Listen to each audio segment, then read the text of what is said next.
সঠিক জায়গায় ডাস্টবিনে ইউজ করি এবং সেখানে থেকে যেন কোনো রকমভাবে কোনো গরু ছাগল বা কোনো জীবজন্তু ঘুরে যেন ঘুরে না যায়। এতে আমাদের এনভায়রনমেন্টের ক্ষতি হচ্ছে 1 নম্বর।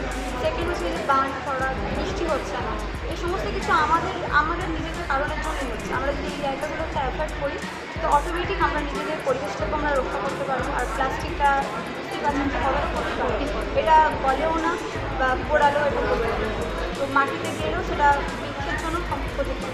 তো আমরা চেষ্টা করবো যতটা পারবো সেটাকে ইউজ না করার, এবং ইউজ করলেও যেন সেটা সঠিক জায়গায় আমরা प्रभातखबर.com, विश्वास वही, रफ्तार नहीं।